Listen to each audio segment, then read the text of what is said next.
Welcome. آج ہم ایک بہت اہم کتاب پر بات کر رہے ہیں، اسلام ان پاکستان، مصنف محمد قاسم زمان۔ بلا شبہ، اور یہ ایک بہت ہی اہم کام ہے۔ پروفیسر زمان، جو پرنسٹن یونیورسٹی میں ہیں، ان کی تحقیق کا مرکز ہی جنوبی ایشیا میں اسلام، جدیدیت اور مذہبی فکر ہے۔ جی۔ اور مبصرین بھی یہی کہتے ہیں کہ یہ کتاب اسلام ان پاکستان غیر معمولی آرکائیول تحقیق پر مبنی ہے، ایک بہت متاثر کن تجزیہ ہے، شاید پاکستان کے مذہبی منظرنامے کا اب تک کا سب سے جامع جائزہ۔ اچھا۔ مصنف صرف نظریات کی تاریخ نہیں بتا رہے، وہ اصل میں ان پولیٹیکل، سماجی، فکری سیاق و سباق کو بھی دیکھ رہے ہیں جن میں یہ نظریات پنپیں۔ یعنی صرف خیالات نہیں، بلکہ وہ ماحول جس میں وہ بڑھے۔ بالکل، اور یہ بھی کہ کیوں کچھ اسلامی تعبیریں زیادہ کامیاب ہوئیں اور کچھ آپ کہہ لیں کمزور پڑ گئیں۔ یہ اصل میں خیالات کے بننے اور پھیلنے کا پورا عمل ہے۔ بالکل، اور یہی چیز اس کتاب کو اتنی اہم بناتی ہے۔ یہ واقعی ایک گہرا علمی تجزیہ ہے کہ اسلام نے پاکستان کی سیاست، معاشرے، فکری زندگی کو کیسے شکل دی، جی، اور خود اسلام ان چیزوں سے کیسے متاثر ہوا، کیسے تشکیل پایا۔ نو آبادیاتی وراثت، ماڈرنسٹ اصلاحات، اسلامسٹ تحریکیں، مذہبی اتھارٹی، یہ سب کیسے جڑا ہوا ہے۔ صحیح۔ اور یہ واضح کرتی ہے کہ اسلام کے بارے میں جو مختلف بلکہ مسابقتی تصورات ہیں، کمپیٹنگ اسلامک ویژنز، وہ آج بھی پاکستان کی شناخت اور ریاستی طاقت کو کیسے متعین کرنے۔ بالکل، یہ کشمکش آج تک جاری ہے۔ تو اب آئیے کتاب کے پہلے باب سے شروع کرتے ہیں، اسلامک آئیڈینٹیٹیز ان کولونیل انڈیا۔ اچھا، تو باب اول، نو آبادیاتی ہندوستان میں اسلامی شناختیں۔ مصنف کیسے بتاتے ہیں کہ برطانوی راج نے یہاں کی جو پہلے سے موجود اسلامی اتھارٹی تھی یا مذہبی رجحانات تھے، ان کو کیسے بدلا؟ یہ تو ایک بہت بنیادی سوال ہے۔ جی، مصنف اس کی شروعات کرتے ہیں برطانوی راج کی ایک خاص پالیسی سے، جسے وہ مذہبی معاملات میں لیزے فیئر کہتے ہیں، یعنی عدم مداخلت، ایک طرح کی مذہبی آزادی کی پالیسی۔ اچھا۔ بظاہر تو غیر جانبدارانہ لگتی ہے، لیکن مصنف کہتے ہیں کہ اس کے بڑے گہرے اور غیر متوقع نتائج نکلے۔ مصنف ایک پرانا حوالہ دیتے ہیں مغل مورخ بدایونی کا، جنہوں نے اکبر کے دور کے بارے میں کہا تھا کہ ہر ایک کے لیے کھلی چھوٹ تھی۔ مصنف کہتے ہیں کچھ ویسی ہی صورتحال برطانوی دور میں بن گئی۔ یعنی یہ کھلی چھوٹ ایک طرح سے انتشار کا باعث بنی یا کچھ اور؟ یوں سمجھیں کہ اس نے مذہبی مباحثے، اختلافات اور نئی گروہ بندیوں کے لیے ایک نیا میدان کھول دیا۔ پہلے ریاست یا مقام حکمران کسی نہ کسی طرح سرپرستی کرتے تھے یا کنٹرول رکھتے تھے نا؟ جی۔ اب وہ چیز بڑی حد تک ختم ہو گئی، تو ایک خلا پیدا ہوا، اور اس خلا میں نئی آوازوں کو ابھرنے کا موقع ملا۔ یعنی یہ لیسے فیئر پالیسی، جس کا مقصد شاید امن قائم رکھنا ہو، اس نے الٹا مذہبی مسابقت اور تقسیم کو ہوا دی۔ بالکل، مصنف کا استدلال یہی ہے۔ اس پالیسی نے نئے مذہبی رجحانات اور مکاتب الفکر کو موقع دیا کہ وہ ابھریں، اپنے نظریات پھیلائیں، وہ بھی بغیر کسی بڑی ریاضتی روک ٹوک کے۔ لیکن سب خوش نہیں ہوں گے اس سے۔ نہیں، بالکل نہیں۔ مصنف بتاتے ہیں کہ کچھ روایتی علماء کو تشویش تھی، اور دلچسپ بات یہ ہے کہ اقبال جیسے ماڈرنسٹ کو بھی تحفظات تھے۔ اچھا، اقبال کو کیوں؟ اقبال خاص طور پر فکر مند تھے کہ یہ پالیسی احمدیوں جیسے گروہوں کو، جنہیں وہ ہیٹروڈاکس سمجھتے تھے، یعنی مرکزی دھارا سے ہٹ کر، انہیں بھی پھلنے پھولنے کا موقع دے رہی ہے۔ تو یہ آزادی جو تھی، یہ بائی وقت ایک موقع بھی تھی اور ایک چیلنج بھی۔ یہ واقعی دلچسپ نکتہ ہے کہ پالیسی کے ارادے کچھ اور، نتائج کچھ اور۔ تو اس نئے ماحول میں کون سے بڑے مذہبی مکاتب فکر سامنے آئے، خاص طور پر دیوبندی اور بریلوی، جن کا نام ہم آج بھی سنتے ہیں؟ ان کے بارے میں مصنف کیا بتاتے ہیں؟ جی، مصنف دو بڑے سنی مکاتب فکر پر تفصیل سے بات کرتے ہیں، جو اسی نو آبادیاتی دور میں اپنی واضح شکل میں سامنے آئے: دیوبندی اور بریلوی۔ پہلے دیوبندیوں کی بات کر لیں۔ ٹھیک ہے، دیوبندی تحریک کا مرکز تھا دارالعلوم دیوبند، جو 1867 میں قائم ہوا۔ ان کی بنیادی توجہ تھی حدیث پر، یعنی پیغمبر اسلام صلی اللہ علیہ وآلہ وسلم کے اقوال و افعال، اور اسلامی فقہ جسے کہتے ہیں، خاص طور پر حنفی مکتب فکر کے مطابق۔ تعلیم اور احیاء پر زور تھا؟ جی بالکل، تعلیم، احیاء اور اصلاح معاشرہ۔ مصنف ان کی ایک اہم تنظیمی جدت کا بھی ذکر کرتے ہیں۔ وہ یہ کہ دارالعلوم دیوبند روایتی جاگیروں یا ریاستی عطیات پر نہیں چلتا تھا۔ اچھا، تو پھر کیسے؟ وہ عوامی چندے، پبلک ڈونیشنز پر انحصار کرتے تھے۔ یہ مالی خود مختاری کا ایک نیا ماڈل تھا۔ یہ تو واقعی ایک بڑی تبدیلی تھی اس وقت کے لحاظ سے۔ کیا اس سے انہیں زیادہ آزادی ملی ریاستی دباؤ سے؟ یقیناً اس ماڈل نے انہیں ریاستی اثر و رسوخ سے کافی حد تک آزاد رکھا اور عوام سے ایک براہ راست تعلق بھی قائم ہوا۔ نظریاتی طور پر وہ اپنا سلسلہ جوڑتے تھے شاہ ولی اللہ دہلوی سے، 18ویں صدی کے جو بہت بڑے عالم اور مصلح گزرے ہیں۔ اچھا۔ کلیدی شخصیات میں مولانا محمود حسن، جنہیں شیخ الہند کہا جاتا ہے، اور مولانا اشرف علی تھانوی شامل ہیں۔ ان کا کام اصلاح اور فقہ میں بہت اہم مانا جاتا ہے۔ اور مصنف یہ بھی کہتے ہیں کہ وہ مروجہ رسومات پر تنقید کرتے تھے۔ جی بالکل، وہ شعوری طور پر اس وقت جو بہت سی رسومات تھیں، خاص طور پر صوفی مزارات سے جڑی ہوئیں، ان پر تنقید کرتے تھے اور ان سے خود کو الگ رکھتے تھے۔ وہ ایک طرح سے خالص اسلام کی طرف واپسی کی بات کر رہے تھے۔ ٹھیک ہے، اور پھر بریلوی مکتب فکر، وہ دیوبندیوں سے کیسے مختلف تھے؟ ان کی شناخت کیا تھی؟ دوسری طرف بریلوی مکتب فکر ہے، جو مولانا احمد رضا خان بریلوی، جن کا انتقال 1921 میں ہوا، کی تعلیمات سے جڑا ہے۔ ان کی شناخت آپ کہہ سکتی ہیں بڑی حد تک روایتی صوفیانہ طریقوں اور عقائد سے ہے۔ مثلاً بزرگوں یعنی اولیاء کے مزارات کی زیارت، ان سے روحانی فیض لینا، ان کے وسیلے سے دعا کرنا یعنی استغاثہ یا سپلیکیشن، وہ اسے جائز اور اہم سمجھتے ہیں۔ یہ دیوبندیوں کے موقف سے بالکل الٹ ہوا نا؟ جی، اور ایک اور اہم فرق نبی اکرم صلی اللہ علیہ وآلہ وسلم کے تصور کا ہے۔ دیوبندی انہیں بنیادی طور پر نارمیٹو تعلیمات کا سرچشمہ سمجھتے ہیں، جبکہ بریلوی نبی اکرم صلی اللہ علیہ وآلہ وسلم کو ایک مافوق الفطرت اور ہمہ وقت موجود شخصیت، حاضر و ناظر کے طور پر دیکھتے ہیں۔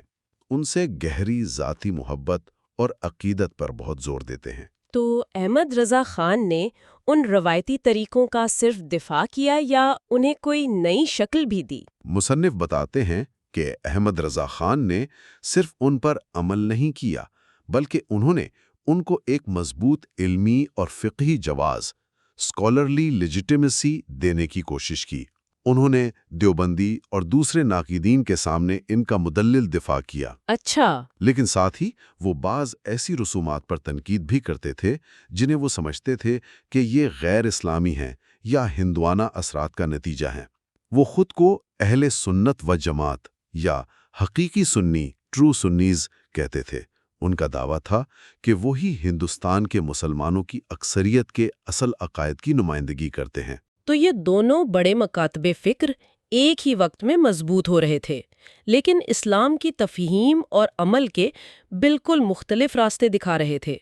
ایک طرف اصلاح، بدعات سے پاک کرنا، دوسری طرف روایتی روحانیت کا علمی دفاع۔ یہ تو آج بھی نظر آتا ہے۔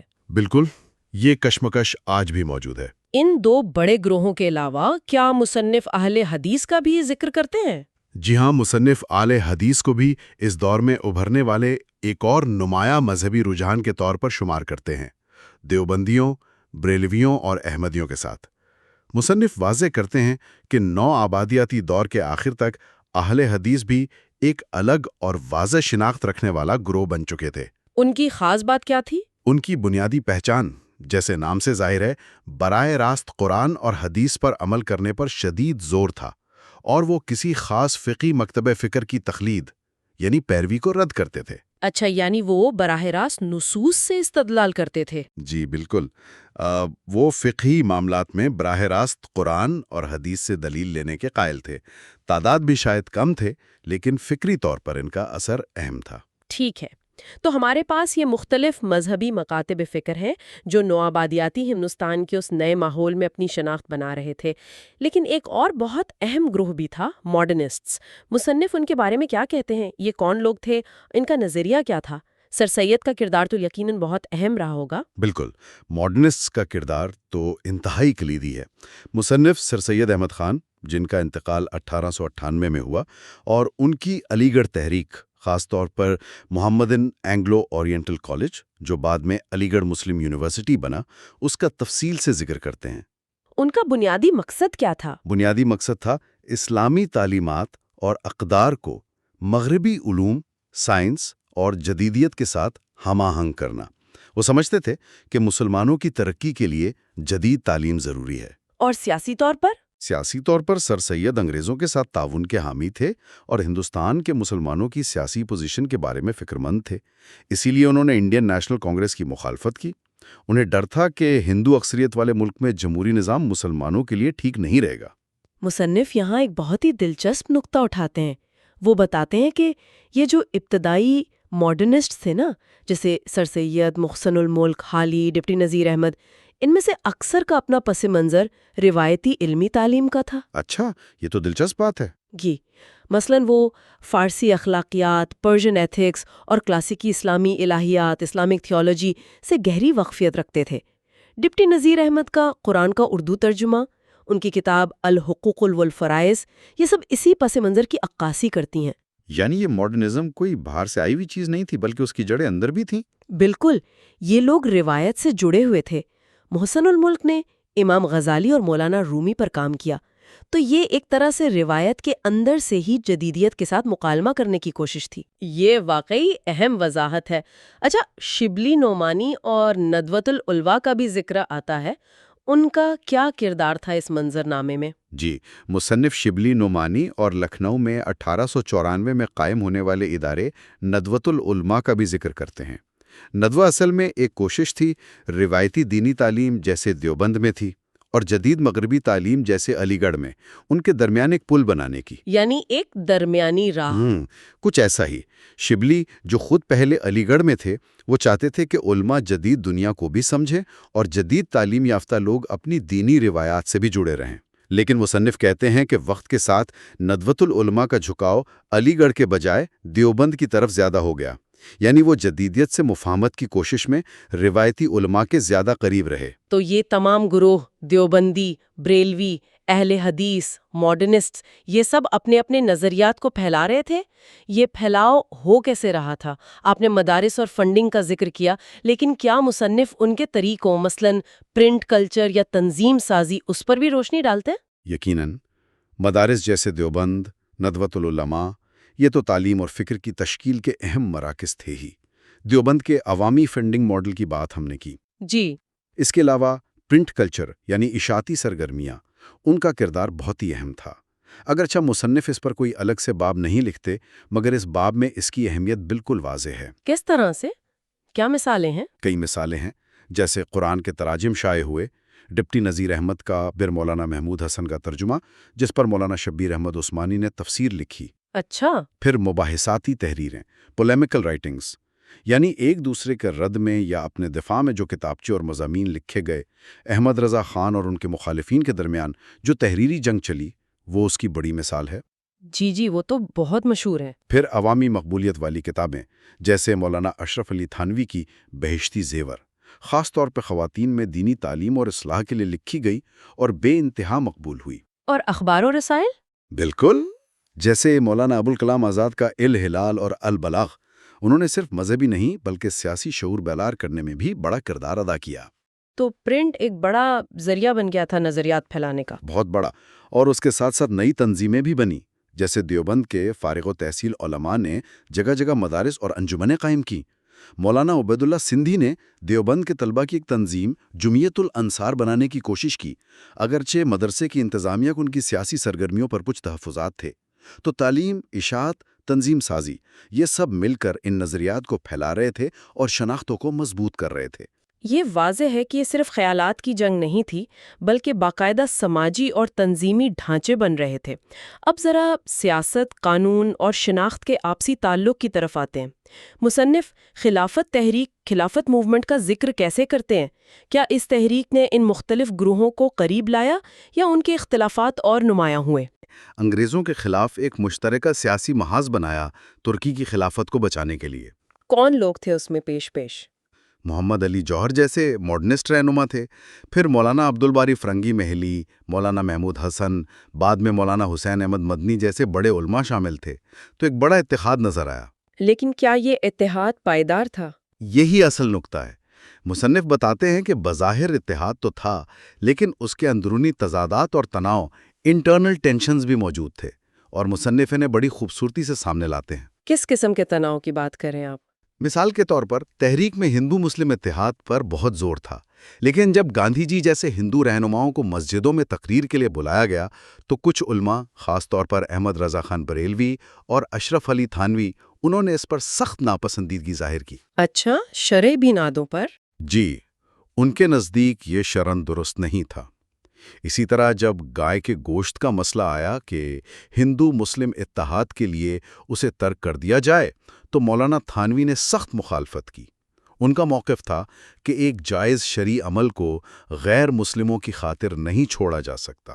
تو یہ نظریاتی اختلافات عملی سیاست میں سامنے آ رہے تھے؟ بالکل، اور بعد میں تحریک کے رہنما محمد علی جوہر نے بھی کچھ علماء پر تنگ نظری کا الزام لگایا۔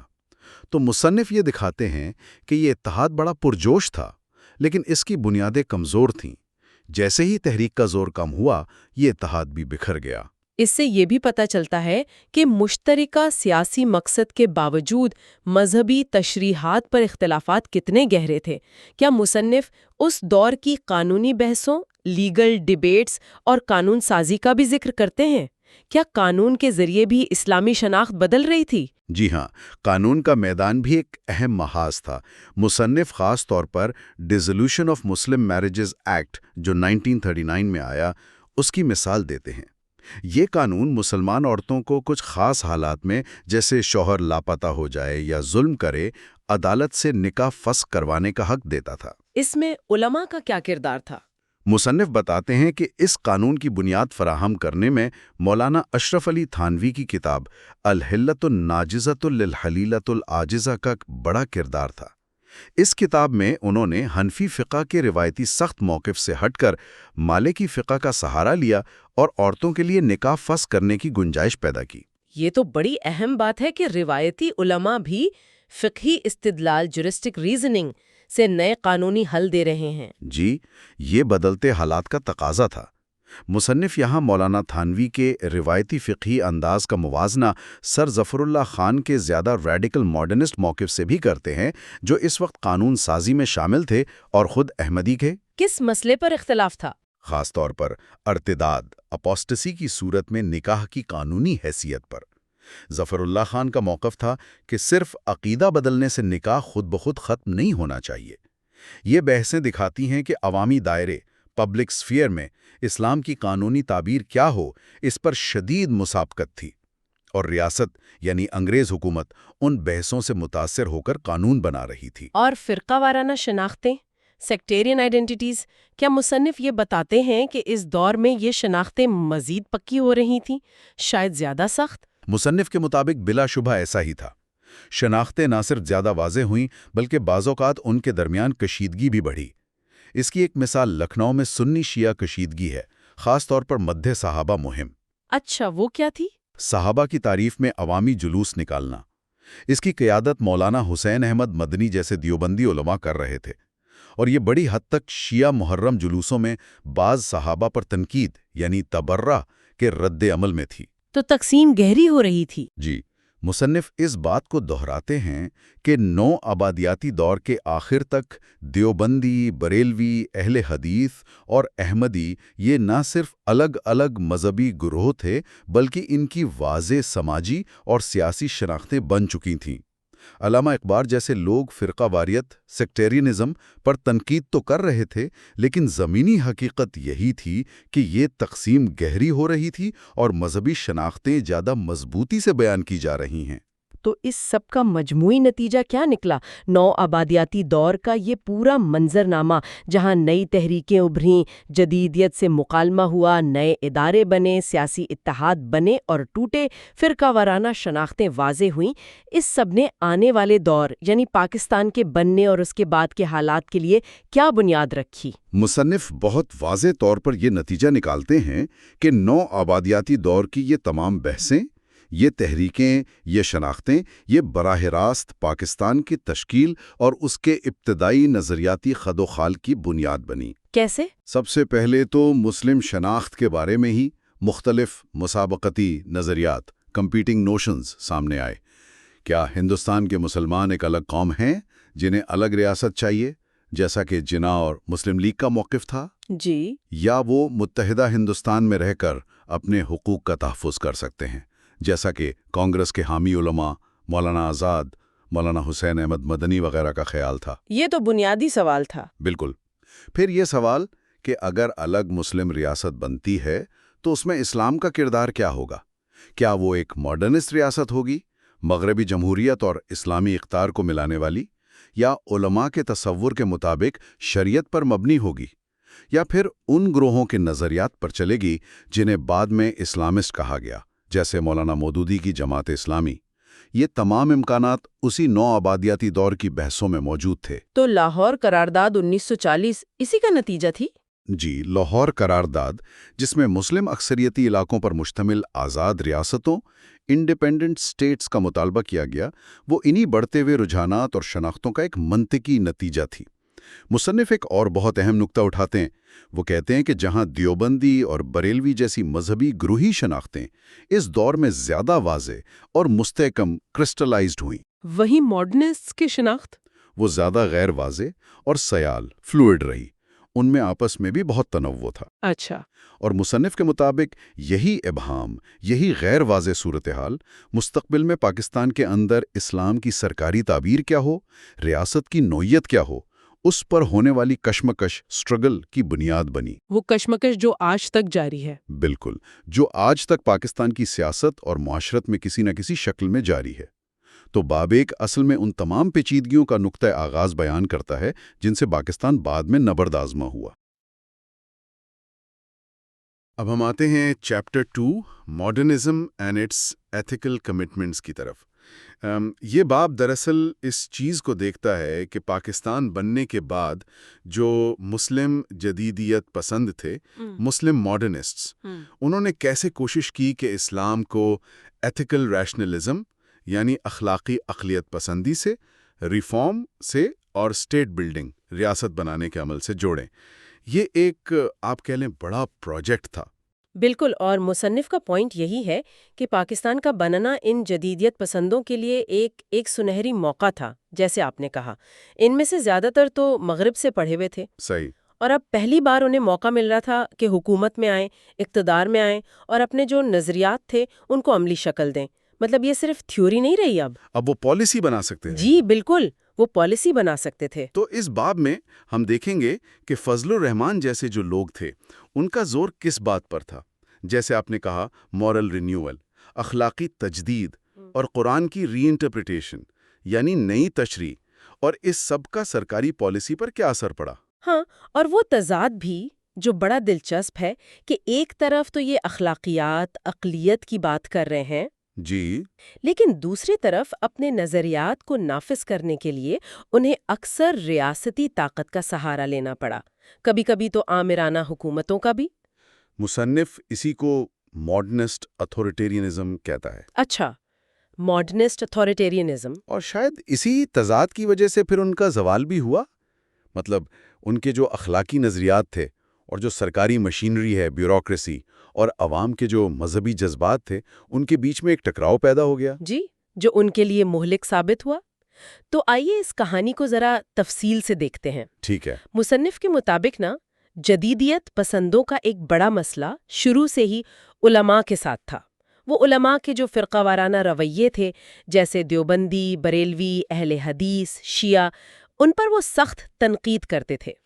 یہاں اقبال کا وہ مشہور کوٹ بھی کوٹ کیا گیا ہے کہ اسلام میں تو فرقہ واریت کی کوئی گنجائش ہی نہیں۔ لیکن کیا یہ تھوڑا آئرونک نہیں ہے کہ جدیدیت پسند خود بھی تو اسلام کی ایک خاص تشریح ہی لانا چاہتے تھے؟ مطلب ان کے اپنے بھی تو مخصوص نظریات تھے، اور وہ بھی چاہتے تھے کہ معاشرہ ان کے نظریات کے مطابق ڈھل جائے۔ بالکل۔ تو علماء کے ساتھ ان کا رشتہ، جیسے مصنف کہتا ہے، کافی انسٹیبل رہا، اتار چڑھاؤ والا، حالانکہ تحریک پاکستان میں کچھ کوآپریشن بھی نظر آتا ہے۔ جی ہاں، وہ تعاون تو تھا، لیکن جیسے ہی ریاست بنی، ان جدیدیت پسندوں کے اپنے ویژن کی خامیوں بھی سامنے آنے لگیں۔ ایک نئی ریاست تھی، مذہبی منظرنامہ پہلے سے ہی منقسم تھا، تو ان حالات میں اپنے نظریات کو عملی شکل دینا وہ اتنا آسان نہیں تھا. بہت سے بنیادی سوالات کھڑے ہو گئے. اور یہ کشمکش ہمیں 1950s کے دہائی میں جو آئین سازی کی بحثیں ہوئیں، کانسٹیٹیوشن میکنگ، اس میں صاف نظر آتی ہے. بالکل. مثلاً یہ بحث کہ ریاست کا سربراہ لازمی طور پر مسلمان ہو، پھر یہ کہ اچھا مسلمان کی تعریف کیا ہوگی. ہاں، یہ بڑا مسئلہ تھا. اور وہ شوق کہ کوئی قانون قرآن و سنت کے خلاف نہیں بنے گا. یہ سب بڑے کنٹینشس ایشوز تھے نا. جی، اور مصنف یہاں جو ہندو اراکین اسمبلی تھے ان کی تنقید کا بھی ذکر کرتا ہے. انہوں نے بڑی پتے کی بات کی.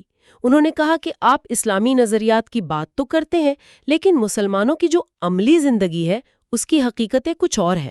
صحیح. اور سب سے بڑا سوال یہ تھا کہ اگر اسلامی ریاست بنانی ہے تو کس کا اسلام چلے گا، علماء والا یا جدیدیت پسندوں والا؟ اور جدیدیت پسند خود بھی اس خیال سے کچھ پریشان تھے کہ کہیں علماء کا ایک بورڈ نہ بن جائے جو قانون سازی پر مشورہ دے. مصنف بتاتا ہے نا کہ وہ اسے مذاق میں یا شاید طنزاً ملا بورڈ کہتے تھے. ہاں، ملا بورڈ. تو یہ ظاہر کرتا ہے کہ وہ علماء کے کردار کو کس نظر سے دیکھتے تھے. اسی دور میں ایک اور اہم شخصیت تھیں، خلیفہ عبدالحکیم. ہائیڈلبرگ سے ڈی فل تھے، فلسفے کے استاد، انسٹیٹیوٹ آف اسلامک کلچر کے ڈائریکٹر رہے. اچھا. اور سرکاری حلقوں میں ان کا بڑا اثر و رسوخ تھا. کہا جاتا ہے کہ گورنر جنرل غلام محمد کے کافی قریب تھے. ان کی کتاب تھی اقبال اور ملا. وہ تو علماء پر ایک طرح سے کھلا حملہ تھی. مصنف کہتا ہے کہ عبدالحکیم نے ملا کی اصطلاح بہت تحقیر آمیز انداز میں استعمال کی. جی. اور الزام لگایا کہ یہ لوگ اقبال کی غلط تشریح کرتے ہیں، اسلام کی اصل روح کو مسخ کر رہے ہیں اور ملک کی ترقی میں رکاوٹ ہیں. یہاں مصنف ایک اہم نقطہ یہ بھی اٹھاتا ہے کہ عبدالحکیم جیسے جدیدیت پسندوں کا ایسے ریاستی سرپرستوں سے جڑنا جن کا اپنا سیاسی جواز، پولیٹیکل لیجیٹمیسی کم تھا، جیسے غلام محمد. ہاں، جنہیں پہلی دستور ساز اسمبلی توڑنے کے لیے یاد کیا جاتا ہے. بالکل.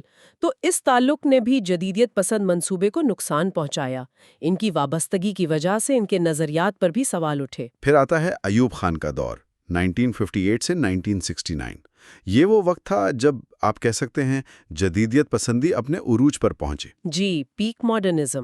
ایوب خان خود بھی شروع میں تو علماء کو ترقی کی راہ میں رکاوٹ ہی سمجھتے تھے، حالانکہ بعد میں سیاسی ضرورتوں کے تحت ان سے تعاون بھی حاصل کرنے کی کوشش کی.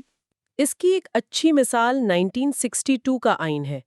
مصنف بتاتا ہے کہ جو اوریجنل ٹیکسٹ تھا اس میں کئی اہم اسلامی دفعات شامل نہیں تھیں. اچھا، مثلاً ملک کا نام صرف ریپبلک آف پاکستان رکھا گیا، اسلامک ریپبلک نہیں. اور یہ بھی نہیں لکھا گیا کہ قوانین قرآن اور سنت کے مطابق ہوں گے. مصنف کا خیال ہے کہ یہ ایوب خان کی خواہش تھی کہ چیزوں کو سٹریم لائنڈ کیا جائے، زیادہ پیچیدہ نہ بنایا جائے. کیا اس میں وہ غلام احمد پرویز جیسے لوگوں کا بھی کوئی اثر تھا جو حدیث کی اتھارٹی کو چیلنج کرتے تھے؟ مصنف اس امکان کا ذکر تو کرتا ہے لیکن کہتا ہے کہ یہ بات بالکل واضح نہیں ہے. پرویز تو صرف قرآن پر زور دیتے تھے. صحیح. وہ شاید قرآن اور سنت دونوں کو حذف کرنے کی بات نہ کرتے، لیکن بہرحال یہ آئین جدیدیت پسند سوچ کی عکاسی ضرور کرتا تھا. مگر پھر جلد ہی پہلی ترمیم ہوئی، فرسٹ امینڈمنٹ، اور اس کے ذریعے یہ اسلامی دفعات اور ملک کا اسلامی نام دونوں بحال کر دیے گئے. اس سے کیا ظاہر ہوتا ہے؟ اس سے یہی ظاہر ہوتا ہے کہ علماء کا دباؤ اب بھی بہت زیادہ تھا اور ایوب خان کو بھی پولیٹیکل ریئلزم دکھانا پڑا. انہیں اپنے بیسک ڈیموکریسیز نظام کے تحت الیکشن میں جانا تھا. ہاں، حمایت درکار تھی. جی، قدامت پسند حلقوں کی حمایت درکار تھی. تو یہ ایک طرح کا سمجھوتا تھا.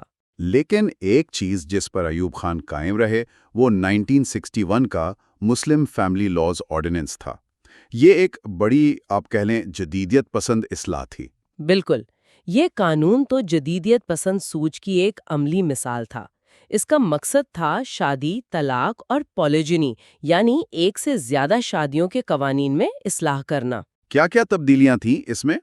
اس میں طلاق کے عمل کو زیادہ منظم کیا، تھوڑا مشکل بنایا، شادی کے لیے کم از کم عمر مقرر کی اور دوسری شادی کے لیے پہلی بیوی کی اجازت اور ایک آربیٹریشن کونسل کی منظوری لازمی قرار دی. اور علماء کا رد عمل؟ علماء نے شدید مخالفت کی، لیکن ایوب خان اس پر ڈٹے رہے. یہ ان کے دور کی ایک سگنیفیکنٹ ماڈرنسٹ اچیومنٹ سمجھی جاتی ہے. اسی دور کی ایک اور انتہائی اہم شخصیت بلکہ شاید مرکزی شخصیت فضل الرحمان تھے۔ جی ہاں، فضل الرحمان۔ وہ 1962 سے 1968 تک سرکاری ادارے central institute of Islamic research کے ڈائریکٹر رہے، آکسفورڈ سے پی ایچ ڈی تھے، مگل میں پڑھا چکے تھے، مطلب ایک بڑے اسکالر تھے۔ جی بالکل، مصنف ان کے جدیدیت پسند خیالات کی کافی تفصیل بتاتا ہے۔ فضل الرحمان جو روایتی اسلامی قانون کے ماخذ تھے، خاص طور پر حدیث کی تشریح اور اجماع کی جو پابندیاں تھیں ان پر سخت تنقید کرتے تھے۔ ان کا ماننا تھا کہ وقت کے ساتھ ساتھ قدامت پسندی نے، آرتھوڈاکسی نے اسلام کی اصل متحرک، ڈائنامک اور ترقی پسند روح کو دبا دیا ہے۔ تو وہ کیا کہتے تھے؟ کیا کرنا چاہیے؟ وہ کہتے تھے کہ ہمیں صرف حدیث کے الفاظ پر نہیں اٹکنا چاہیے، بلکہ سننا یعنی پیغمبر کا جو عمل تھا اور اس عمل کے پیچھے جو اصول کار فرما تھے ان پر توجہ دینی چاہیے۔ اچھا۔ ان کے نزدیک سنت کو صرف حدیث کا مجموعہ سمجھ لینا اسے ایک زندہ روایت سے نکال کر محض متن کی غلامی بنا دیتا ہے۔ اس کی کوئی عملی مثال، کوئی اسپیسیفک ایشو جس پر انہوں نے یہ اپلائی کیا ہو؟ ہاں، ربا یا سود پر ان کا تجزیہ ایک بہترین مثال ہے۔ مصنف بتاتا ہے کہ فضل الرحمان نے اس زمانے میں بینکی سود کی مکمل ممانعت کے خلاف دلائل دیے۔ اچھا، یہ تو بہت ریڈیکل بات ہوگی۔ جی بہت۔ انہوں نے کہا کہ ہمیں تاریخی تناظر دیکھنا ہوگا، کانٹیکسٹ سمجھنا ہوگا۔ قرآن نے غالباً اس وقت جو ایکسپلوئٹیٹیو یوزری رائج تھی، استحصالی سود، اسے منع کیا تھا، نہ کہ ہر قسم کے تجارتی سود کو۔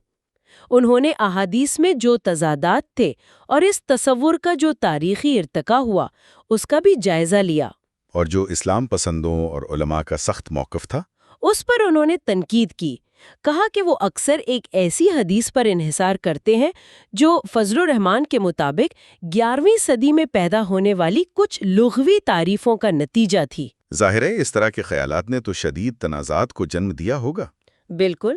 علماء جیسے مولانا احتشام الحق تھانوی، انہوں نے ان پر نبوت، پروفیسی کی غلط تشریح کا الزام لگایا۔ کس بنیاد پر؟ یہ الزام ان کی 1958 کی ایک کتاب اور ابن سینا پر کی گئی بحث کی بنیاد پر تھا۔ تھانوی صاحب کا کہنا تھا کہ فضل الرحمان نے پیغمبر کو محض ایک ذہین فلسفہ بنا دیا ہے جو وحی وصول نہیں کرتا۔ تو فضل الرحمان کا کیا جواب تھا؟ فضل الرحمان نے جواب دیا کہ وہ تو صرف ابن سینا کے خیالات بیان کر رہے تھے، وہ ان کے اپنے خیالات نہیں تھے۔ لیکن بات بڑھ گئی تھی۔ اور وہ خط والا معاملہ کیا تھا جو لیک ہو گیا تھا؟ ہاں، وہ بھی ایک بڑا تنازع بنا۔ انہوں نے WC سمتھ، ایک کینیڈین اسلامک اسکالر تھے، انہیں خط لکھا تھا۔ جی۔ اس خط میں انہوں نے سیاست کرنے والے قدامت پسندوں پر تنقید کی تھی اور یہ منصوبہ بھی ظاہر کیا تھا کہ وہ کچھ مغربی اسکالرز کو پاکستان بلانا چاہتے ہیں تاکہ وہ یہاں تحقیق کی تربیت دے سکیں۔ یہ خط کسی طرح لیک ہو گیا اور اس سے قدامت پسند حلقوں میں ان کے خلاف شکوک و شبہات اور بھی بڑھ گئے۔ مصنف فضل الرحمان کے کچھ اور خیالات کو بھی اجاگر کرتا ہے جو انہیں ریاست کے بہت قریب لے جاتے ہیں۔ انہیں وہ سٹیٹسٹ نظریات کہتا ہے۔ ہاں، یہ بہت دلچسپ نقطہ ہے۔ فضل الرحمان مضبوط حکمرانی کے قائل تھے۔ وہ سمجھتے تھے کہ معاشرے کی اصلاح کے لیے حکومتی مداخلت ضروری ہے۔ یہاں تک کہ انہوں نے پریس سینسرشپ کا بھی جواز پیش کیا۔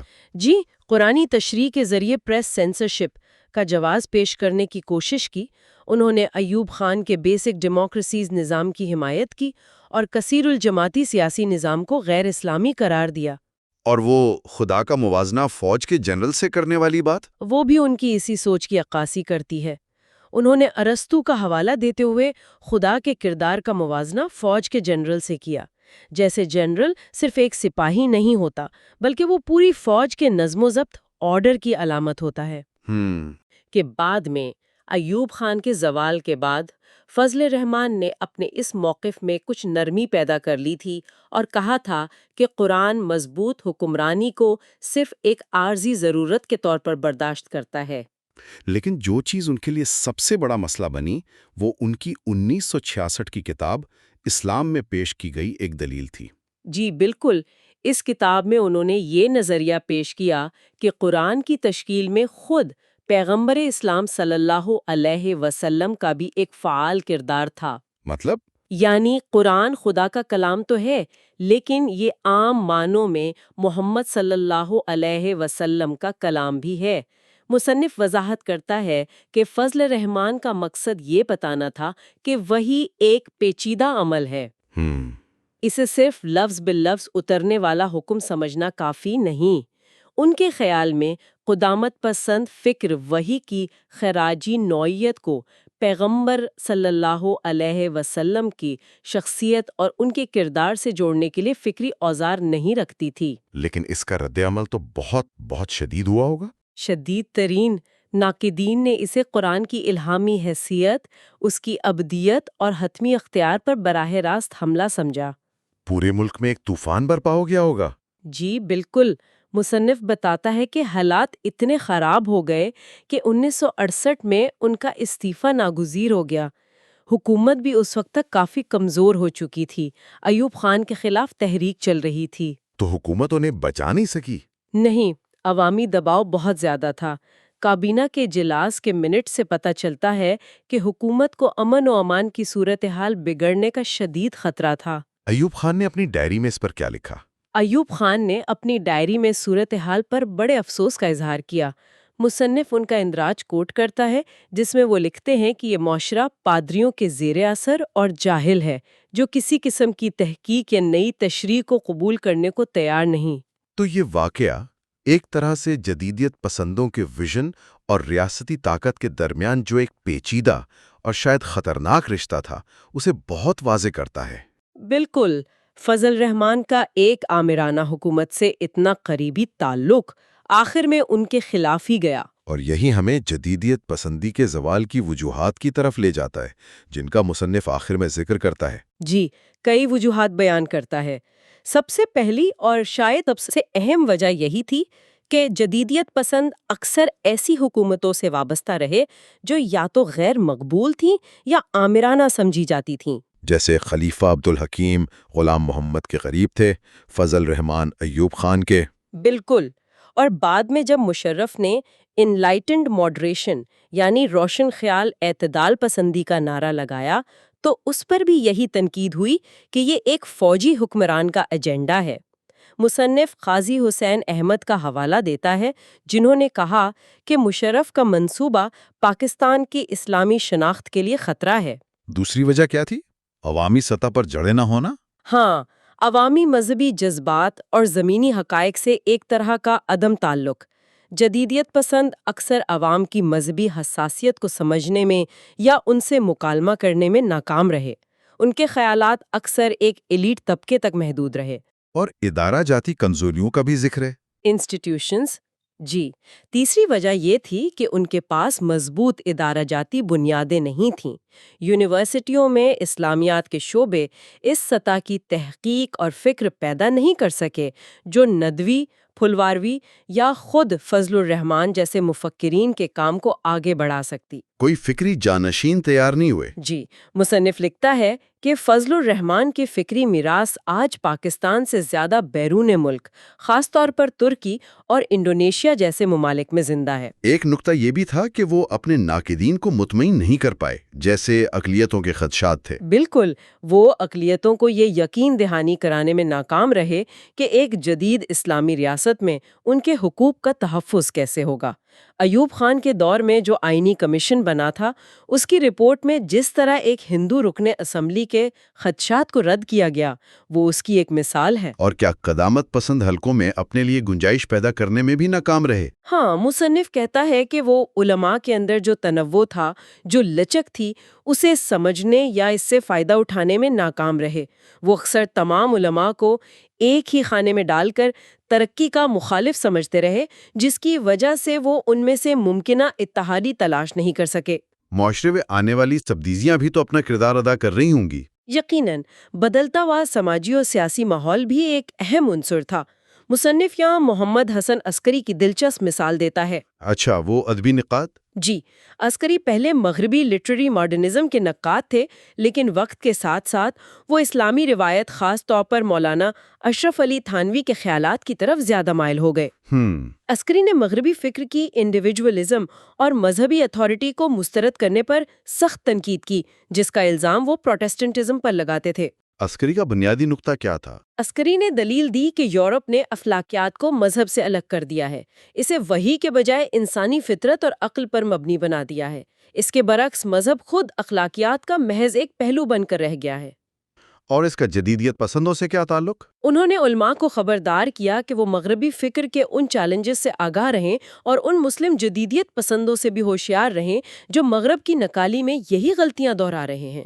تو یہ رویہ بھی جدیدیت پسندی کے خلاف ایک فکری محاذ کھول رہا تھا، اور آخر میں معاشی تبدیلیوں کا بھی کردار تھا۔ 1970 اور 80 کے دہائیوں میں خلیجی ممالک سے جو پیسہ آیا، ریمیٹنسز، اس نے معاشرے میں خاص قسم کی مذہبی قدامت پسندی کو فروغ دیا۔ لوگ نسبتاً خوشحال ہوئے تو سماجی انصاف جیسے موضوعات جن پر کچھ جدیدیت پسند زور دیتے تھے وہ پس منظر میں چلے گئے۔ پھر 1990 کی دہائی سے معیشت کی نجی کاری، پرائیویٹائزیشن، نے ٹریڈ یونینز کو کمزور کیا، جس سے سماجی انصاف پر مبنی مباحث کی گنجائش مزید کم ہو گئی۔ یہ ساری تبدیلیاں مل کر اس فضا کو ختم کر رہی تھیں جس میں شاید جدیدیت پسندی پنپ سکتی تھی۔ اب آئیے چیپٹر 3 دا علماء اینڈ دا اسٹیٹ کی طرف۔ یہ باب ایک بہت ہی دلچسپ تضاد کو سامنے لاتا ہے۔ جی، یعنی کہ کس طرح پاکستان میں علماء نے ریاست کے ساتھ آپ کہہ لیں بے وقت مخالفت اور تعاون دونوں کا رشتہ نبھایا۔ ہاں، ایک طرف تو وہ ریاست کی جدیدیت پسندی پر سخت تنقید کرتے نظر آتے ہیں، بالکل، اور دوسری طرف دیکھیں تو ریاستی اداروں اور سرپرستی سے فائدہ بھی اٹھاتے ہیں۔ تو مصنف اسے علماء کی پریگمیٹزم یعنی عملیت پسندی قرار دے رہے ہیں۔ جی، عملیت پسندی، جس نے انہیں بدلتے حالات میں اپنا اثر و رسوخ آپ کہیں کہ برقرار رکھنے میں مدد دی۔ تو یہ تعلق سیدھا سادہ نہیں تھا؟ نہیں، بالکل نہیں۔ مصنف واضح کرتے ہیں کہ یہ صرف ٹکراؤ کی کہانی نہیں ہے، اس میں لین دین بھی ہے، مفاہمت بھی ہے، اور ایک دوسرے پر انحصار بھی۔ اچھا، جیسے وہ کاؤنسل آف اسلامک آئیڈیالوجی کی مثال؟ جی ہاں، یہ ادارے ریاست نے قائم کیے، لیکن علماء کے لیے یہ ایک اہم پلیٹ فارم بن گیا، اپنا نقطہ نظر پیش کرنے کا، قانون سازی پر اثر انداز ہونے کا۔ تو آئینی سیاست میں حصہ لے کر اور ریاستی ڈھانچے کو استعمال کر کے انہوں نے اپنی جگہ بنائی۔ بالکل، باوجود اس کے کہ ریاست کی مجموعی سمت وہ تو جدیدیت پسند ہی تھی۔ اور یہ تصویر مزید پیچیدہ ہو جاتی ہے جب مصنف روایتی علماء کے ساتھ ساتھ کچھ جدیدیت پسند علماء کا بھی ذکر کرتے ہیں۔ جی، جیسے محمد حنیف ندوی اور محمد جعفر پھلواروی۔ ہاں، یہ نام آتے ہیں۔ یہ خلیفہ عبدالحکیم کے انسٹیٹیوٹ آف اسلامک کلچر سے وابستہ تھے۔ ان کا کیا کردار تھا؟ مصنف کے مطابق ان کی علمی قابلیت تو تھی، مستند تھی، لیکن انہیں نہ تو روایتی علماء نے آپ کہیں پوری طرح قبول کیا، اور نہ ہی جدیدیت پسندوں نے زیادہ اہمیت دی۔ جی بالکل، وہ گویا بیچ میں ہی رہ گئے۔ پھلواروی کی فکر البتہ خاصی دلچسپ ہے۔ مصنف بتاتے ہیں کہ وہ حدود سزاؤں کے نفاذ میں لچک کے قائل تھے۔ اچھا، حدود میں لچک، یہ تو روایتی موقف سے کافی مختلف بات لگتی ہے۔ بہت مختلف۔ پھلواروی نے اس سلسلے میں امام ابن تیمیہ کا وہ مشہور واقعہ بھی نقل کیا ہے۔ کون سا واقعہ؟ وہ منگول سپاہیوں والا؟ جی، جب ابن تیمیہ نے اپنے ساتھی کو ان سپاہیوں کو شراب پینے پر ٹوکنے سے منع کر دیا تھا۔ ہاں، کیونکہ ان کا شراب پینا انہیں قتل و غارت سے باز رکھتا تھا۔ بالکل، یعنی حالات کے تحت لیسر ایول کو قبول کرنے والی بات۔ یہ تو واقعی ایک غیر معمولی نقطہ نظر ہے۔ کوئی اور دلیل بھی دی انہوں نے؟ جی، مصنف بتاتے ہیں کہ پھلواروی نے ایک حدیث کا حوالہ بھی دیا جس میں نبی اکرم صلی اللہ علیہ وسلم نے ایک شرابی پر لعنت کرنے سے منع فرمایا تھا۔ کیوں؟ کیونکہ وہ شخص اللہ اور اس کے رسول سے محبت رکھتا تھا۔ تو پھلواروی کا نقطہ یہ تھا کہ انسان کو اس کے مجموعی کردار سے پرکھا جانا چاہیے۔ کبھی گناہگار بھی بڑی نیکی کر جاتا ہے۔ بہت نیوانسڈ اپروچ ہے۔ خیر، یہ تو ہوئے پھلواروی جیسے جدیدیت پسند علماء، لیکن جب ریاست نے ایوب خان کے دور میں وہ Muslim family laws ordinance of 1961 یعنی MFLO متعارف کرایا۔ اوہو، تب تو رد حمل بالکل مختلف تھا، شدید مخالفت ہوئی۔ کیا ہوا تھا؟ مصنف کیا بتاتے ہیں؟ مصنف تفصیل سے بتاتے ہیں کہ مفتی محمد شفیع اور مولانا احتشام الحق تھانوی جیسے بڑے علماء نے اس آرڈیننس کے خلاف بھرپور مہم چلائی۔ بنیادی اعتراضات کیا تھے؟ کئی تھے۔ شادی کے لیے لڑکی کی کم از کم عمر مقرر کرنا، طلاق کا طریقہ کار بدلنا، اچھا، وہ ایک ساتھ 3 طلاق کو ایک شمار کرنے والا معاملہ۔ جی، اور طلاق کے مؤثر ہونے کے لیے عدالتی یا انتظامی کارروائی کی شرط۔ پھر مردوں کے لیے دوسری شادی پر پابندیاں۔ تو ان کا موقف کیا تھا کہ یہ شریعت میں مداخلت ہے؟ بالکل، ان کا استدلال تھا کہ یہ قوانین قرآن و سنت اور علماء کے اجماع یعنی کنسنسس کے خلاف ہیں۔ مولانا تھانوی نے تو اسے مغرب کو خوش کرنے کی کوشش کہا تھا۔ جی، اور یہ بھی کہا کہ اس سے معاشرے میں بے راہ روی پھیلے گی۔ مصنف یہ بھی بتاتے ہیں کہ مفتی شفیع نے صرف مخالفت نہیں کی بلکہ ایوب خان کو کچھ متبادل تجویز بھی دیں۔ اچھا، کیا تجویز تھی؟ مثلاً یہ کہ علماء اور جدید قانون دانوں کی ایک کمیٹی بنائی جائے جو متفقہ حل نکالے، یا کم از کم نئے پارلیمنٹ بننے تک اس آرڈیننس کو نافذ نہ کیا جائے۔ یعنی صرف مخالفت برائے مخالفت نہیں تھی، وہ حل بھی دے رہے تھے۔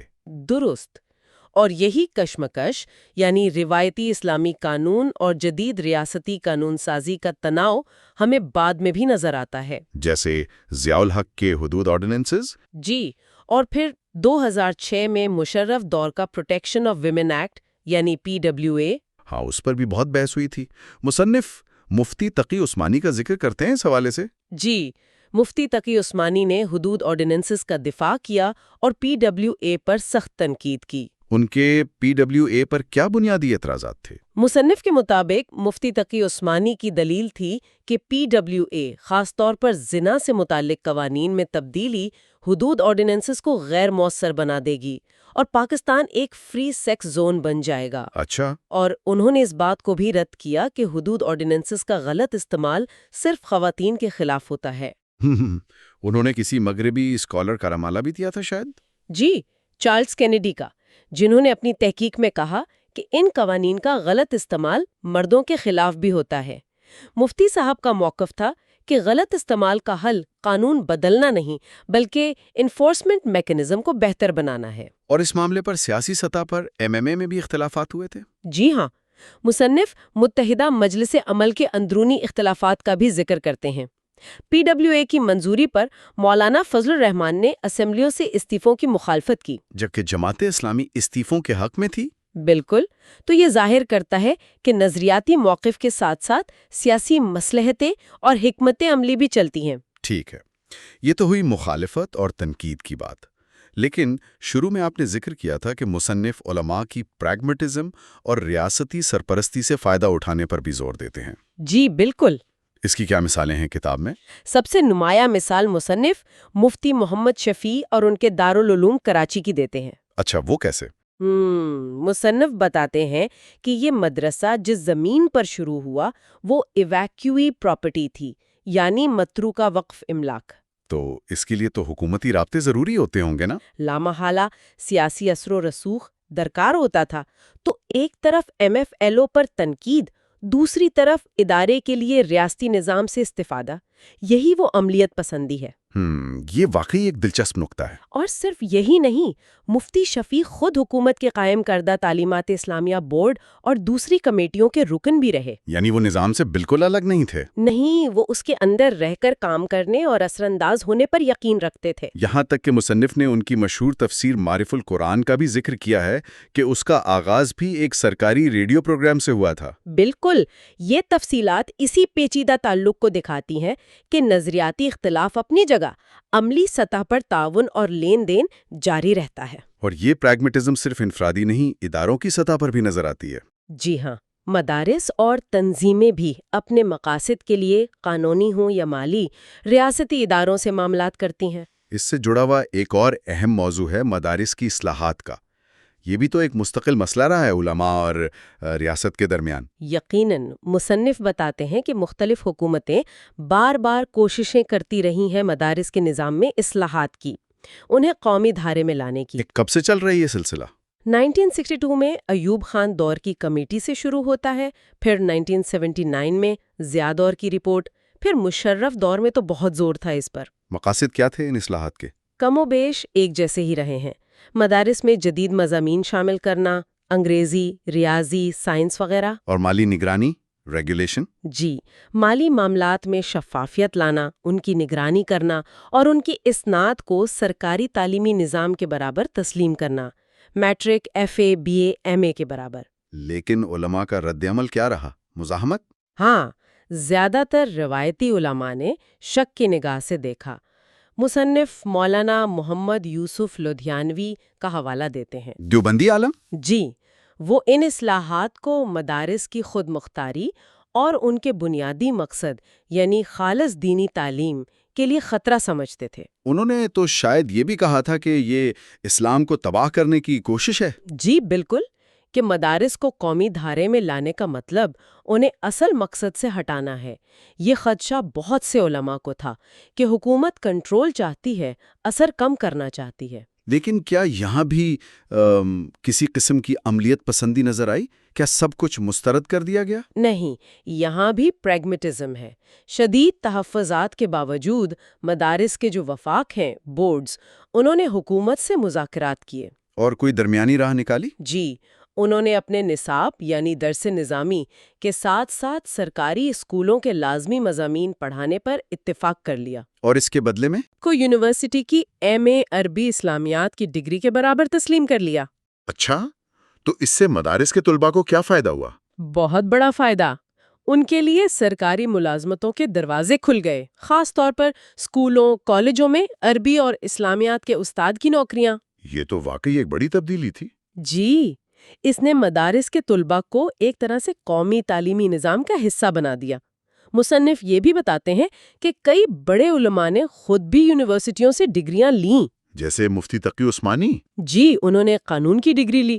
دارالعلوم حقانیہ کے مولانا مختار اللہ حقانی نے بھی یونیورسٹی سے تعلیم حاصل کی۔ تو کیا کچھ مدارس نے خود سے بھی جدید مضامین شروع کیے؟ ہاں، بعض بڑے مدارس نے وقت کے ساتھ ساتھ کمپیوٹر سائنس، صحافت، انگریزی زبان ایسے کورسز بھی شروع کیے۔ تو مطلب مدارس کا نظام بالکل جامد نہیں رہا؟ نہیں، اس میں اندرونی طور پر بھی تبدیلی اور اڈیپٹیشن کی صلاحیت رہی ہے، بھلے رفتار سست ہو۔ آخر میں مصنف مدارس کی تعداد میں جو اتنا اضافہ ہوا ہے اس کی وجوہات پر بھی بات کرتے ہیں۔ عام طور پر تو اس سے غربت سے جوڑتے ہیں۔ جی، مصنف کہتے ہیں کہ غربت یقیناً ایک عنصر ہے۔ مدارس مفت تعلیم، رہائش، کھانا دیتے ہیں غریب طلباء کو۔ لیکن یہ پوری تصویر نہیں ہے۔ بالکل نہیں۔ مصنف زور دیتے ہیں کہ اور بھی عوامل ہیں، جیسے ریاست کی ناکامی، یعنی حکومت کی طرف سے معیاری تعلیم اور دوسری سوشل سروسز نہ مل پانا۔ جی، جہاں ریاست خلا چھوڑتی ہے وہاں ایسے ادارے آ جاتے ہیں۔ اور ضیاء الحق دور کی پالیسیوں کا کیا کردار تھا؟ مصنف بتاتے ہیں کہ زکوٰۃ اور عشر آرڈیننس نے مدارس کے لیے فنڈنگ کا ایک بڑا ذریعہ پیدا کیا۔ سرکاری زکوٰۃ کا بڑا حصہ مدارس کو ملنے لگا۔ اچھا، اس سے انہیں مالی استحکام ملا۔ جی، پھر افغان جنگ، لاکھوں افغان مہاجرین، ان سے بھی مدارس کا نیٹ ورک پھیلا۔ اور خلیجی ممالک سے امداد؟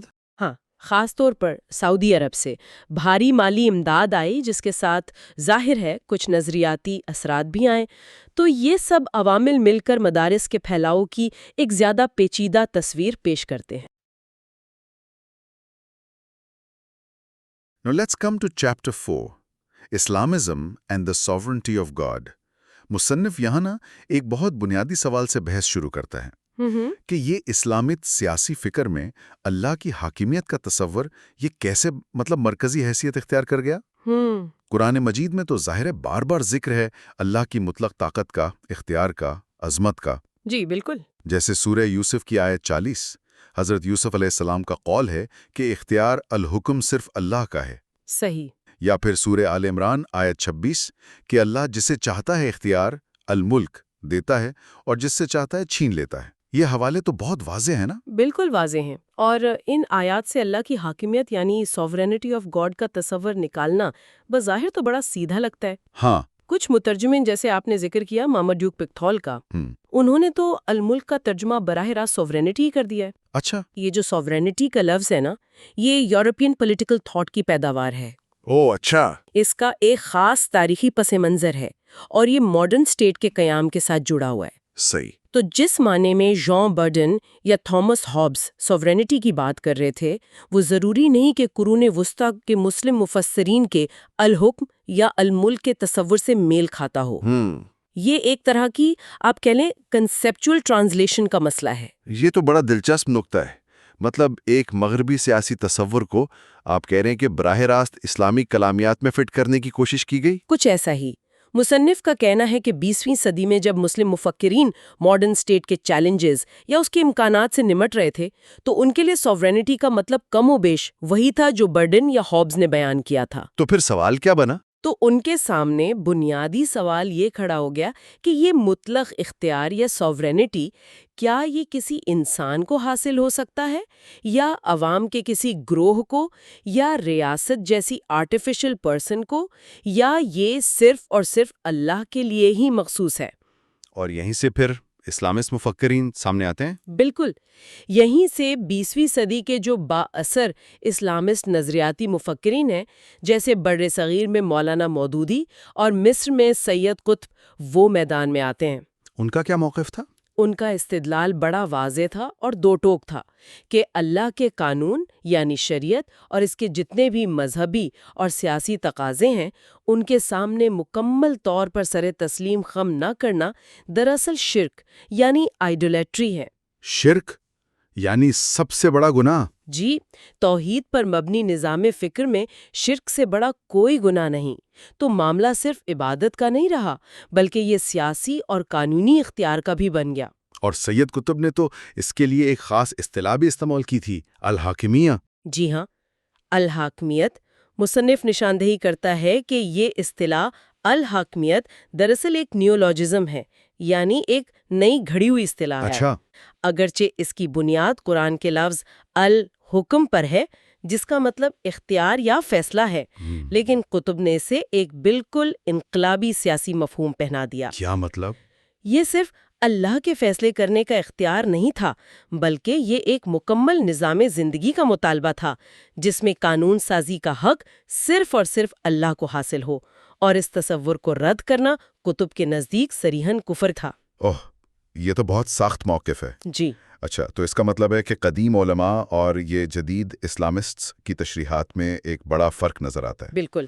مصنف اس طرف بھی توجہ دلاتا ہے کہ قرون وسطیٰ کے علماء وہ اس بارے میں بہت زیادہ واضح نہیں تھے کہ قرآن کی وہ جو آیات ہیں سورہ مائدہ کی آیات 44، 45، 47 کہ جو اللہ کے نازل کردہ قانون کے مطابق فیصلہ نہ کریں وہی کافر ہیں، ان کا ٹھیک ٹھیک مطلب کیا ہے؟ 20ویں صدی کے شروع میں بھی جیسے راشد رضا کا ذکر ملتا ہے، ان کا خیال تھا کہ اگر عوامی مفاد یعنی مصلحت عامہ کا تقاضا ہو تو ایک مسلمان جج برطانوی نوآبادیاتی قانونوں کے تحت بھی فیصلہ کر سکتا ہے.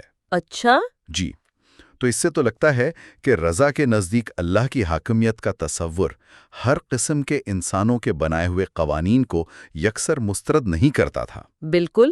راشد رضا کی فکر میں مصلحت کی کافی گنجائش تھی، لیکن اس کے بالکل برعکس سید قطب اور ان جیسے دوسرے اسلامسٹ کے لیے اللہ کی حاکمیت یا الحاکمیہ اس کا مطلب تھا کہ طاقت کا واحد مرکز اور سرچشمہ صرف اللہ کی ذات ہے. صرف اللہ. صرف اللہ. لہٰذا ایک حقیقی اسلامی ریاست صرف وہی ہو سکتی ہے جو اس حاکمیت کو تسلیم کرے، اور اس کا عملی مطلب یہ تھا کہ عوام پر اللہ کا قانون یعنی شریعت کے علاوہ کوئی دوسرا قانون نافذ نہیں ہو سکتا. کوئی بھی انسانی قانون سازی جو شریعت سے ٹکرائے وہ اللہ کی حاکمیت پر حملہ ہے اور نتیجتاً کفر ہے. یہ ایک بہت سخت گیر موقف تھا. سمجھ گیا. اب ذرا مولانا مودودی کے نظریے کو تفصیل سے دیکھتے ہیں. مصنف ان کے تصور تھیو ڈیموکریسی کی وضاحت کرتا ہے. یہ اصطلاح تو خود مودودی کی ہے نا؟ جی، یہ ان کی اپنی وضع کردہ اصطلاح ہے. اس کا کیا مطلب ہے تھیو ڈیموکریسی؟ دیکھیں، مودودی کا یہ تصور مغربی جمہوریت سے بھی مختلف ہے اور روایتی تھیوکریسی یعنی پاپائیت یا مولاؤں کی حکومت اس سے بھی مختلف ہے. کیسے؟ ان کے مطابق اصل حاکمیت یعنی سوورینٹی وہ صرف اللہ کی ہے. وہی واحد قانون ساز یعنی لیجسلیٹر ہے۔ انسان یعنی مسلمان عوام وہ براہ راست حاکم نہیں ہے بلکہ اللہ کے نائب یا خلیفہ ہیں۔ خلیفہ یعنی ڈیلیگیٹ؟ ہاں، ایک طرح سے وہ اللہ کی عطا کردہ حدود میں رہ کر اختیارات استعمال کر سکتے ہیں۔ اور ریاست کا بنیادی مقصد ہی کیا ہے؟ قرآن و سنت سے ماخوذ اللہ کے قانون یعنی شریعت کو نافذ کرنا۔ تو یہ جمہوریت بھی ہے اور خدائی بھی؟ جی، یہ جمہوریت تو ہے کیونکہ عوام کی رائے شامل ہے، لیکن یہ تھیو یعنی خدائی حدود کی پابند ہے، اس لیے تھیو ڈیموکریسی۔ اور اس نظریے کا پاکستان کی سیاست پر کیا اثر پڑا؟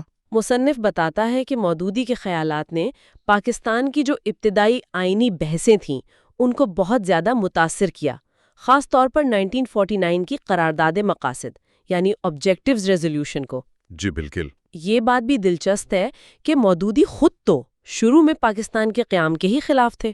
ہاں، ان کا خیال تھا کہ اس کی قیادت مغربی تعلیم یافتہ اور سیکولر ذہن رکھنے والے لوگوں کے ہاتھ میں ہے۔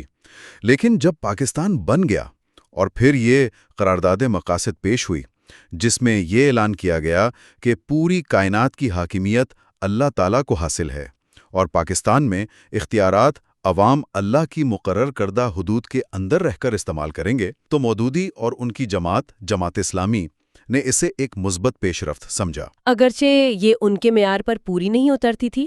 ہاں، اگرچہ یہ قرارداد ان کے مکمل نظریاتی معیار پر پوری نہیں اترتی تھی، لیکن اس میں اللہ کی حاکمیت کا جزوی طور پر ہی صحیح اقرار تو موجود تھا۔ تو اس کے بعد انہوں نے ریاست سے تعاون شروع کیا۔ جی، اس کے بعد سے جماعت اسلامی نے ریاست کے ساتھ ایک قسم کا آپ کہہ لیں مشروط تعاون شروع کیا۔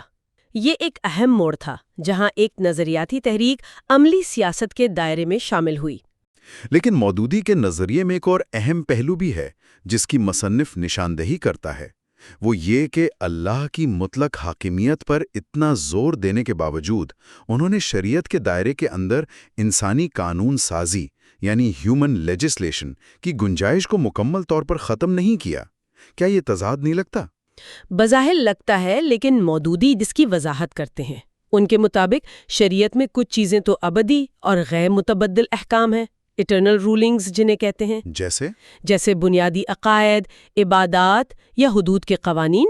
لیکن بہت سے معاملات میں شریعت صرف عمومی اصول یعنی جنرل پرنسپلز فراہم کرتی ہے، اچھا، جن کی تشریح اور اطلاق یعنی انٹرپریٹیشن اینڈ اپلیکیشن بدلتے ہوئے زمانے اور حالات کے مطابق کرنا ضروری ہوتا ہے۔ تو یہاں انسانی عقل کا کردار آتا ہے۔ جی، یہاں انسانی اجتہاد اور قانون سازی کا کردار آتا ہے، لیکن شرط یہ ہے کہ یہ قانون سازی شریعت کے بنیادی ڈھانچے کے اندر رہتے ہوئے ہی کی جا سکتی ہے۔ یہ لچک آپ کہہ سکتی ہیں ان کے نظریے کو کتب کے مقابلے میں زیادہ قابل عمل، زیادہ ورکبل بناتی تھی۔ تو پھر یہاں ماڈرنسٹ اور مودودی کے درمیان اصل اختلاف کہاں پیدا ہوتا ہے؟ کیونکہ ماڈرنسٹ بھی تو اسلام کی جدید تشریح اور قانون سازی کی بات کر رہے تھے، ان کا بھی تو یہی کہنا تھا نا؟ بنیادی فرق حتمی اختیار یعنی الٹیمیٹ اتھارٹی کا ہے۔ مصنف واضح کرتا ہے کہ ماڈرنسٹس جنہوں نے قرارداد مقاصد کی تشریح اپنے انداز میں کی، ان کا موقف یہ تھا کہ حاکمیت اللہ کی امانت ہے جسے عوام استعمال کریں گے۔ امانت؟ جی، وہ سمجھتے تھے کہ مسلم کمیونٹی اجتماعی طور پر غور و فکر یعنی اجتہاد کے ذریعے خود یہ تعین کر سکتی ہے کہ اسے کن قوانین اور حدود کے تحت رہنا ہے، بشرطے کہ وہ اسلام کے بنیادی اصولوں سے نہ ٹکرائیں۔ اور ان کے خیال میں اسلام اور لبرل اقدار میں کوئی تضاد نہیں تھا؟ بالکل نہیں۔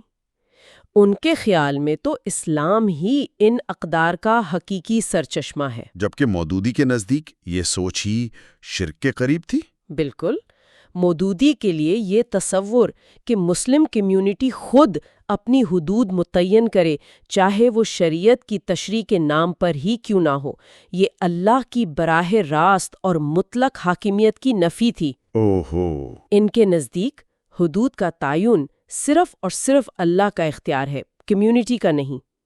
یہی وہ بنیادی نظریاتی خلیج تھی جو مودودی اور ان کے اسلامسٹ پیروکاروں کو ماڈرنسٹ سے الگ کرتی تھی، اور یہ چیز پاکستان کی ابتدائی سیاسی اور آئینی تاریخ میں بار بار ظاہر ہوئی۔ مصنف یہاں ایک بڑی دلچسپ اور تلخ مثال بھی دیتا ہے جو اس پوری صورتحال کی پیچیدگی اور تضادات کو ظاہر کرتی ہے۔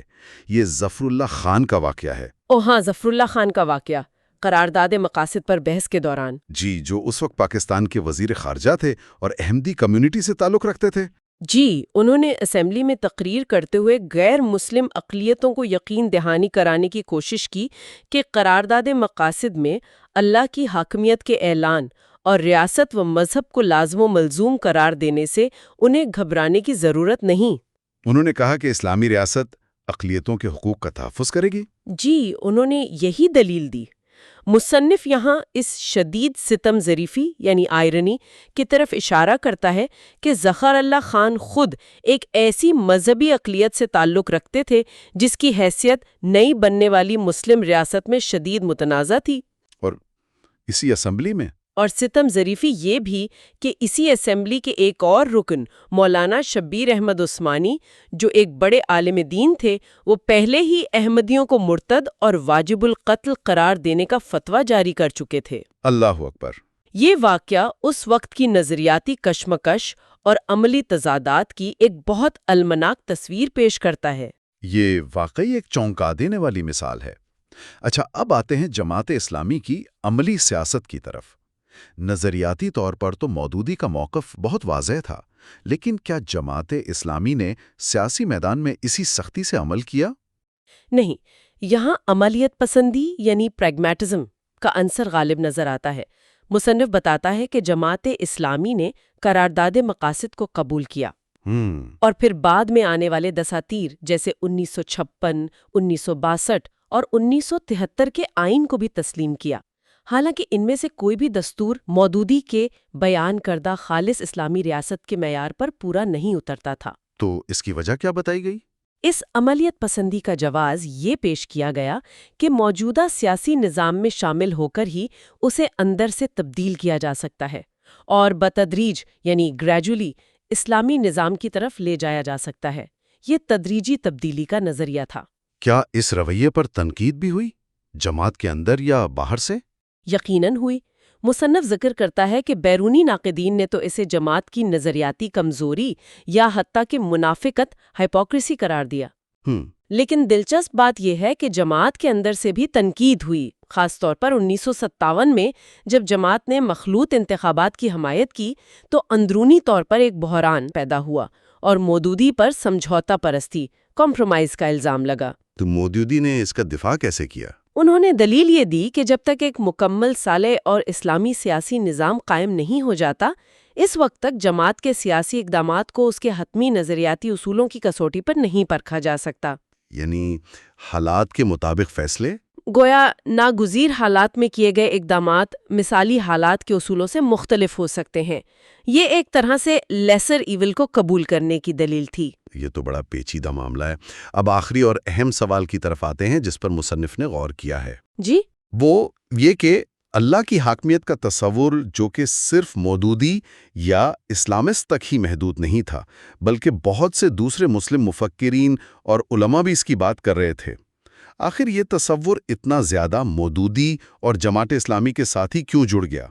کیوں مودودی کا ویژن باقی تمام متبادل تصورات پر غالب آ گیا؟ مصنف اس کے پیچھے کئی عوامل کی نشاندہی کرتا ہے۔ پہلا اور شاید سب سے اہم عنصر وہ تھا مودودی کی پیشکش کا منظم یعنی سسٹمیٹک اور جامع یعنی کمپریہنسو ہونا۔ منظم؟ جی، انہوں نے صرف ایک نعرہ نہیں دیا بلکہ حاکمیت الہیہ کی بنیاد پر ایک مکمل سیاسی، معاشی اور معاشرتی نظام کا خاکہ پیش کیا جو بہت سے لوگوں کے لیے ظاہر ہے پرکشش تھا۔ ٹھیک، دوسرا عنصر کیا تھا؟ دوسرا عنصر جیسا ہم نے پہلے بھی ذکر کیا، ان کے نظریے میں عملی گنجائش یعنی پریکٹیکل فلیکسیبلٹی کا ہونا تھا۔ وہ انسانی قانون سازی والی بات؟ ہاں، اگرچہ نظریاتی سطح پر موقف سخت تھا، لیکن شریعت کے دائرے میں انسانی قانون سازی کی اجازت اور موجودہ سیاسی نظام میں شرکت کا جواز فراہم کرنے سے ان کے خیالات ان اسلامسٹ کے مقابلے میں زیادہ قابل عمل، ورکیبل اور با اثر ثابت ہوئے جو ہر قسم کی مصالحت یا شرکت کو بالکل مسترد کرتے تھے۔ اور روایتی علماء کے مقابلے میں مودودی کا تصور کیوں زیادہ مقبول ہوا؟ ان کی زبان کیوں نہیں چلی اتنی؟ مصنف کا خیال ہے کہ چونکہ سوورینٹی کا یہ تصور بنیادی طور پر مغربی سیاسی فکر سے آیا تھا اور اسلامی فقہی روایت میں اس کی براہ راست جڑیں نہیں تھیں، اس لیے جب بعض روایتی علماء نے یہ زبان اختیار کی تو وہ کچھ آپ کہہ لیں مصنوعی یا اوپری لگی۔ مودودی، جن کا پس منظر روایتی دینی مدارس کا نہیں تھا بلکہ وہ ایک صحافی اور مفکر تھے، وہ شاید اس جدید تصور کے ساتھ زیادہ آزادی اور تخلیقی انداز میں معاملہ کر سکے اور اسے اسلامی اصطلاحات کا ایک جامع لباس پہنا سکے۔ اور آخری نقطہ، ماڈرنسٹ کے مقابلے میں ان کی کامیابی کی وجہ کیا تھی؟ ماڈرنسٹ کے مقابلے میں مودودی نے قانونی اور آئینی تبدیلی کے لیے ایک زیادہ منضبط، ڈسپلن طریقہ کار پیش کیا۔ منضبط؟ جی، وہ شریعت کو ایک بنیادی حوالہ، ایک ریفرنس پوائنٹ کے طور پر سامنے لائے۔ اس چیز نے ان لوگوں کو اپنی طرف متوجہ کیا جو ماڈرنسٹ کی جانب سے پیش کردہ زیادہ آزادانہ اور غیر مقید انفیٹرڈ قانون سازی کے اختیار سے یا مغربی اقدار کی بے قید درآمد سے محتاط تھے۔ یعنی ایک طرح کا محفوظ راستہ لگا۔ ہاں، مودودی کا فریم ورک ایک طرح سے روایت اور جدیدیت کے درمیان توازن قائم کرنے کی کوشش نظر آیا، جو ایک غیر یقینی صورتحال میں زیادہ محفوظ راستہ محسوس ہوا۔